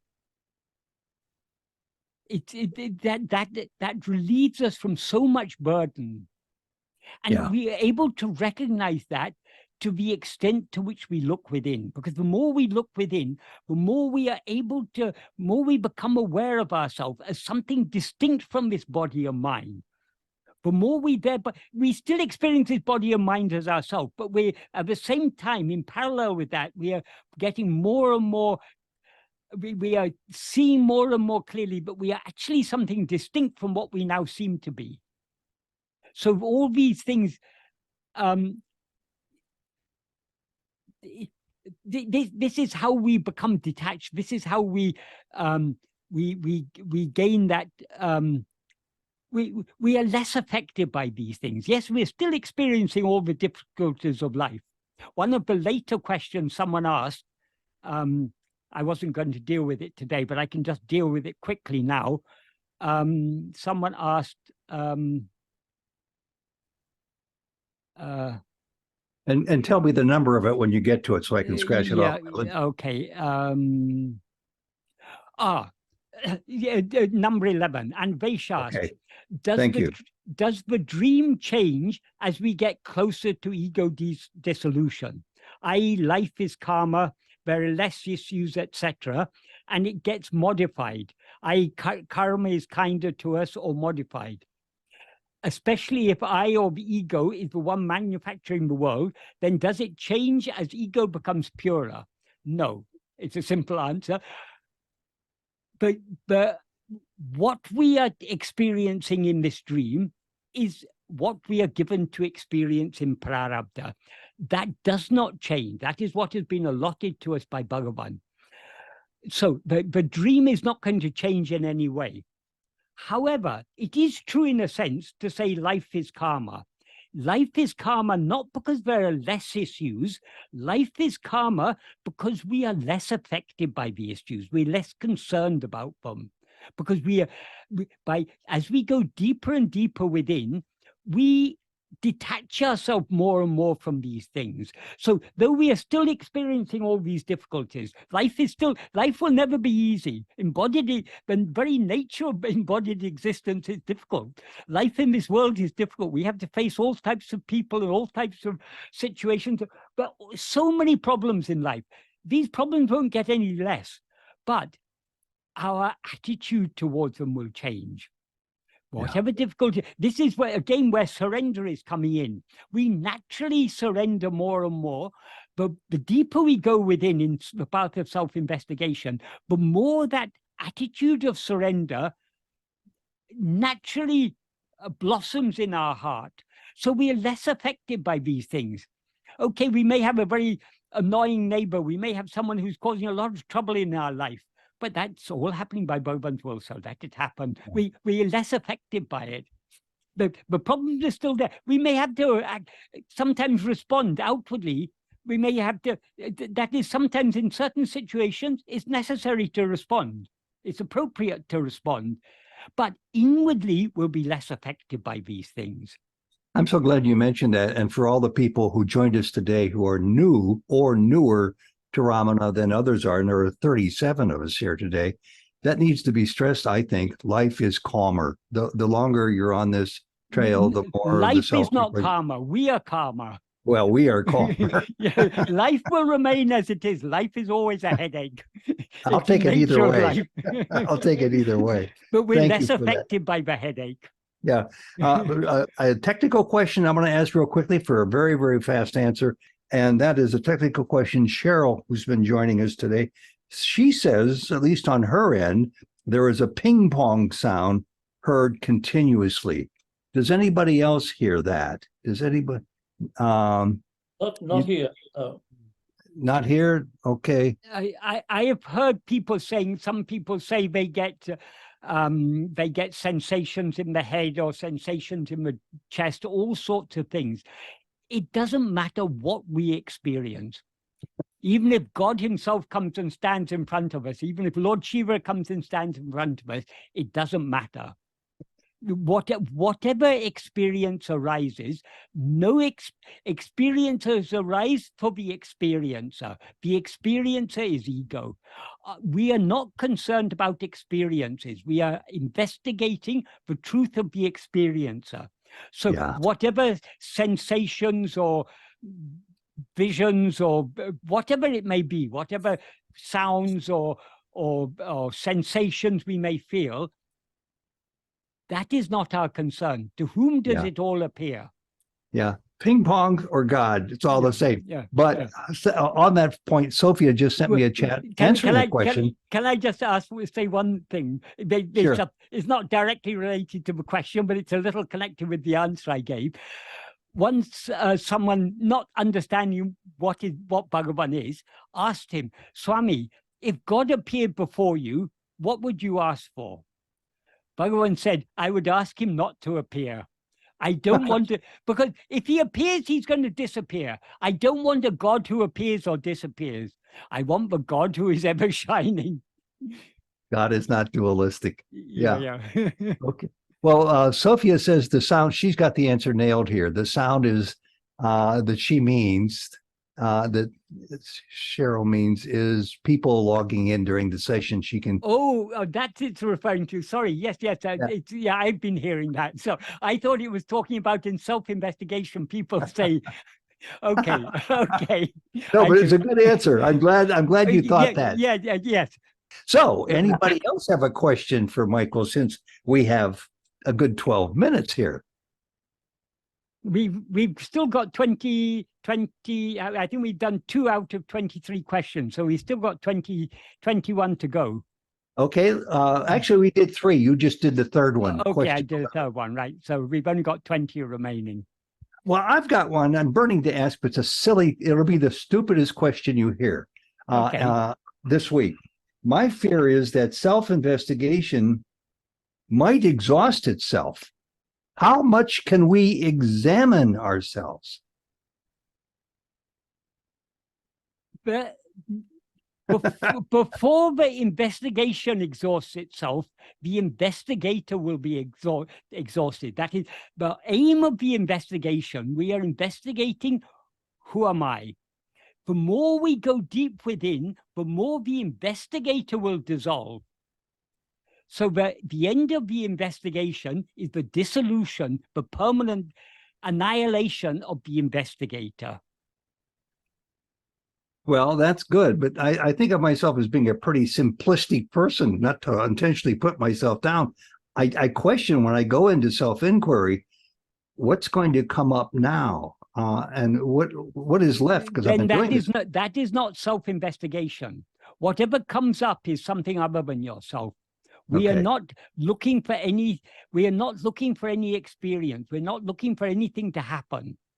We are looking for that. We are investigating what is permanent. We're investigating what is what? Permanent. Okay. What is permanent is only our own being. So anything that happens is something other than ourselves. So we're not looking for anything to happen. We're looking, that is, by investigating what is permanent, that all happening will eventually cease, because all happening happens only in the view of ego. And when ego turns its attention within to see what it actually is, it loses itself in its own being. Yeah. Thanks for explaining that. So by that. investigating what is permanent, we remain, we merge back into what is permanent, because what is permanent is what we actually are. Well, speaking for myself, I do get around to what is permanent, the only true self there is, the only, Satchitananda. You don't have to get around to it. You are that always. Your own I am is permanent. Everything else is impermanent. All we have to do is to hold on to what is permanent, and the impermanent will drop off. Yeah. It's when my feeble imaginary human mind gets around to it, I should say. Okay. In the classical Advaita Vedanta, they say that in order to follow this path, there are 4 qualifications. The first qualification is nitya, anitya, vastu viveka. That is, the ability to distinguish the permanent from the impermanent. Once we have that, once we begin to distinguish the permanent from the impermanent, then we gain vairagya, which is the second qualification. We lose interest in the impermanent, and we become more interested in the permanent. This first qualification is so important because this is intimately related to this practice of self-investigation. Because so many people think they're looking for something. We're not looking for anything. That is, we are investigating what we always are. So we're not looking for any new experience. Bhagavan often used to say, if jnana were a new experience, it would be useless, because whatever is new, whatever comes anew has to go. Jnana is permanent. So we're not looking for any new knowledge. We are just trying to shed the wrong knowledge. By seeing ourselves as we actually are, we shed the false awareness, I am this body. By shedding that false awareness, which is ego, we thereby give up everything else, because everything else exists only in the view of that I that is aware of itself as I am this body. So when that I is surrendered, everything is surrendered. That's why he concludes verse 26 of Uludunapadu by saying, therefore, investigating what this is, by this he means ego, investigating what this ego is giving up everything. So in this path, we are not seeking to gain anything. we are seeking to lose everything. If we Mhm. lose everything, what remains is what cannot be lost. We can lose everything else. We cannot lose our own existence, because our own existence is eternal. It always helps to have that thought amplified. I just came up with the shortest question in the list, and you have time to answer it, Michael. We have time to, and it's from David Roberts, who's here from Victoria in Canada. David, do you want to ask the question, or should I just read it? I think Ted and Michael has already answered this question vicariously many times today. So it was a short question, but I don't know whether Michael cares to answer it. Maybe it's a good point to summarize, to conclude today. Well, then the question is one who has realized the self still subject to the laws of karma in the same way as one who's not? No. That's what Bhagavan said. He says that very, very clearly in verse 38 of Ulladu, which I referred to earlier. Yeah. That is, what is subject to the law of karma is ourself as ego. Because as ego, we identify ourselves with this bundle of 5 sheaves. So the actions that are done by mind, I am thinking this, I am feeling this. The actions that are done by speech, I am speaking. The actions that are done by body, I am standing, I am sitting, I am walking, I'm or whatever the actions of the body. So because the ego identifies itself with this bundle, it experiences all the actions done by this bundle as actions done by me. This bundle, I'm referring to the bundle of 5 sheaves that make up the person we seem to be. So ego is the doer of action because of its identification. And because it's the doer of action, it has to experience the resulting fruit. So what Bhagavan says in verse 38 is, if we are the doer of actions, we will have to experience the resulting fruit. So the actions we do under the sway of our vasanas are what are called agamya. The agamya bears fruit. The fruit gets stored in sanchita. From the sanchita, Bhagavan selects which fruit we should experience in each lifetime. So what we experience everything that we experience in this lifetime, everything that happens to us, not what happens by us, but what happens to us, is all the fruit of our past actions that have been allotted for us to experience in this lifetime. But then so that's what he says, that's what he implies in the first sentence. If we have a doer of action, we will have to experience the resulting fruit. If when one knows oneself by investigating who is the doer of action, in other words, who am I, this ego that is aware of itself as I am doing this, doership will depart and all the 3 karmas will come to an end. Doership will depart means ego will depart, because ego is the one who has doership. So long as there's ego, there's inevitably doership, and consequently there's experiencership. Doership and experiencership are just 2 sides of the same coin. You can't have one without the other, because if we have a doer of action, we have to experience the resulting fruit. So the disappearance of doership is accompanied by disappearance of experiencership. Why? Because the doer and the experiencer is ego. When we investigate and know ourselves as we actually are, ego is thereby ceases to exist, and all the 3 karmas will thereby come to an end. Because the karmas are only for ego. It's ego that does agamya. It's ego that experiences the fruit of agamya. The 3 karmas are agamya, sanchita, and prarabdha. Sanchita and prarabdha, though they're referred to as karmas, strictly speaking, they're not karmas. They're karma phala. They're the fruit of karmas. The sanchitra is those fruit that we have, but haven't yet been allotted for us to experience. Prarabdha is those fruit that have been allotted for us to experience in this lifetime. All 3 come to an end. And then he says, Nitama Mukti Nilay. That means that this is not there, but it implies this is liberation, which is eternal.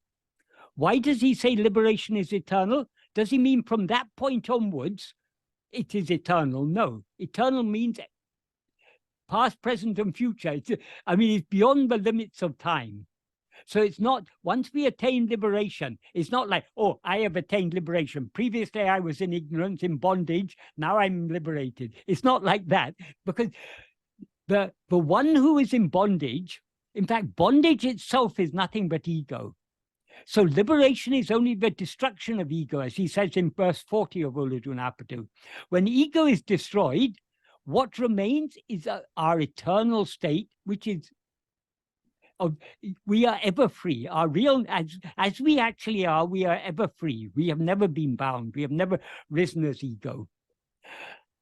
This idea that he teaches us there, he emphasizes in a verse in Uludunapadu Anabandam, because in some Advaitic texts, it is said that though Agamya and Sanchita cease, Prarabdha remains for Vijnani. But Bhagavan's reply to that, what Bhagavan says about that in the verse in Uludunapadu Anabandam, to say that Prarabdha alone remains, but Sanchitra and Agamya cease, but Prarabdha alone remains for Vijnani, is an answer given to the question of others. In other words, it is not the truth. It is a diluted truth given to satisfy others.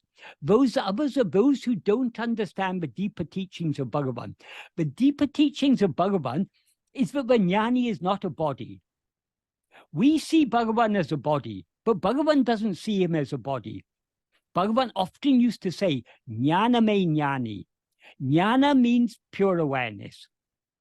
Often it's translated as knowledge, but it means knowledge in the sense, in this context, it means knowledge in the sense of awareness. So pure awareness is jnana. As he says in verse 13 of Uludunapadu, jnana mam tane me. Oneself who is jnana alone is real. So what we actually are is jnana. So he often used to say, jnana me jnani. Jnana alone is the jnani. What does he mean by that? Jnani means the one who has jnana, the one who knows jnana. But jnana, if jnana is pure awareness, who can know pure awareness? Can pure awareness ever be an object of awareness? Obviously it cannot. So what knows pure awareness is only pure awareness. That is what he means by saying jnana alone is the jnani.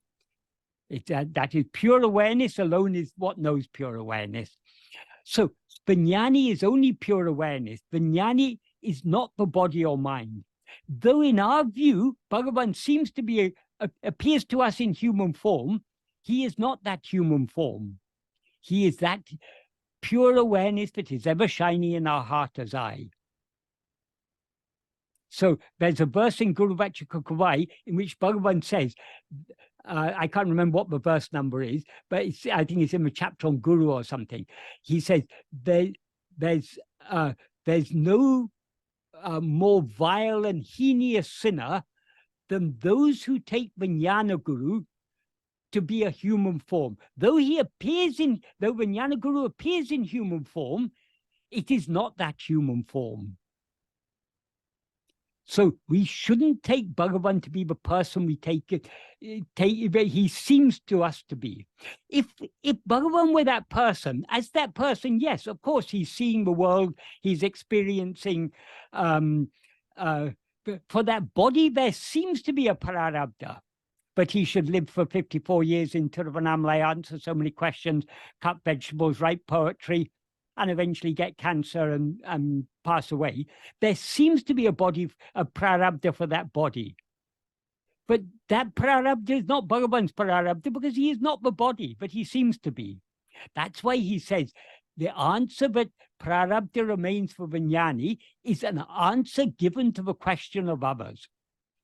In fact, Adi Shankara himself, in his commentaries on the Prasthana Traya, on the Upanishads, Brahma Sutra and Bhagavad Gita, I haven't read these, of course, but apparently even Adi Shankara says that exactly what Bhagavan is referring to here. But the prarabdha and agamya, but agamya and sanchita will cease for Vijnani, but prarabdha alone will remain. But Bhagavan is not criticizing Shankara. he's explaining why Shankara said that. It's an answer given to a question of others. Because Shankara wrote his commentary on the Prasthanatreya not for spiritual aspirants. He wrote it to establish that Advaita is the correct interpretation of Vedanta, of the Upanishads and the Brahma Sutra and the Bhagavad Gita. Of course, everyone says their own interpretation is correct, but Shankara argued it. But so his commentaries on those texts were his arguments in favor of Advaita being the correct interpretation. Such arguments are necessary for others, not for those who are truly following the spiritual path. That's why Bhagavan in his commentary on, in his introduction to his Tamil translation of Vivekachudamani, he said, though Shankara wrote all those Prasthanatreya, the Prasthanatreya Bhasha, a commentary on all the Prasthanatreya. The Prasthanatreya means the three source texts of Vedanta, the Upanishads, or at least the 10 or 12 principal Upanishads, the Brahma Sutra, and the Bhagavad Gita. These are called the Prasthanatreya, the three source texts. Shankara wrote commentaries on all of these. But Bhagavan said in his introduction to his translation of Vivekachudamani, Bhagavan said, since these commentaries are not necessary or not useful for spiritual aspirants, he summarized the essence of his teachings in this Vivekachudamani. So what Shankara said in his Prasthanatreya Bhasha is an answer to the question of others. But the truth is, for the jnani, there is no prarabdha because there's no body. There's no one remaining to experience any prarabdha. Prarabdha is the fruit of action. The fruit of action is a set of experiences. Without an experiencer, how can there be any experience? So for the jnani, there is no karma. But for us who see the jnani as a body, yes, Bhagavan seems to be doing actions. He seems to be experiencing the fruit of actions. But that's only in our ajnana drishti, our ignorant view, but that seems to be the case. Bhagavan is neither a doer nor experiencer. He is pure. Bhagavan is Satchit itself. He is the infinite ocean of Satchit. He never does anything. He is immutable. But by his merely being as he is, everything happens as it's meant to happen. And not only is he pure being and pure awareness, he's also infinite happiness and infinite love. So because in his view, none of us are other than himself. He doesn't see us as the people we take ourselves to be. He sees us as we actually are. So he has infinite love for us as himself. And his love for us is what we experience as the working of his grace in our life. Sounds like a pretty good note to end on. He seems to be the great doer, but he doesn't do anything. Bhagavan often used to say that, doing without doing, knowing without seeing, knowing without knowing. Yeah. Because we cannot grasp, with our finite mind, we cannot grasp the state of the jnani, because the state of the jnani is infinite being, infinite awareness, infinite love. How can our finite mind grasp that? If we want to know the state of a jnani, we can know that only by being that. Mm-hmm. Thank you, Michael. This has just been wonderful. And David, shame on you. He didn't answer your question before as thoroughly as this. I'm kidding, of course. Lots of times I think questions that I have in my mind are already answered because of his comments on somebody else's questions. But when you go directly to the question you posed, that was a tremendous answer. And we're very, very grateful that you show up here all the time. And the greatest testimony I can say about how it affects all of us is that we started out with half an hour ago, we had 37 people, and we still have 27 people here. So we're all thirsty, and you quench our thirst on a monthly basis, for which I extend my own Yeah. gratitude, and I think others do I'm too. just pointing out what Bhagavan is saying. It is Bhagavan who is quenching our thirst. Yeah, I'm not going to credit you with any more answers because I know they all come from Bhagavan. Thank Well, you very much. Whatever, any clarity in my answers comes from Bhagavan. Well, it's Anything that's wrong in my answer, maybe I am a fallible human being, so there may be wrongs in my anything wrong in my answers comes from me. Anything that is any true clarity in my answers can come only from Bhagavan, because speaking he of is the clarity- source of all clarity. And speaking of clarity, there's only one other person I listen to on a regular basis who even approaches your degree of clarity, and you've met him and you've debated him, and that was Swami Sarvapriyananda. And I found out from UC, who I just recently interviewed, that he's working on getting Michael James and Swami Sarvapriyananda back for round 2, for a second 2.5 hour video, not confrontation, but a loving discussion Yeah. on points that you all have mostly similar viewpoints. Yeah. So I look forward to that. Thank you, Michael, and thanks all the people who are still here. Sorry we didn't get to more questions. They're all being kept, and one day I'll look and see that nobody's sending in questions for a particular month. I'll go back and use those, so everything will get tended to in an orderly basis. Thanks, Yeah. Ted. Thank you. Thank you all for showing up. Mm. And see you Thanks, next month, Michael. And for Yeah. anybody who's new from other countries joining us, feel free to join us any Sunday at this time for our San Diego version of a discussion on Ramana, which is increasingly international. So feel right at home. See you all next time, whenever that is.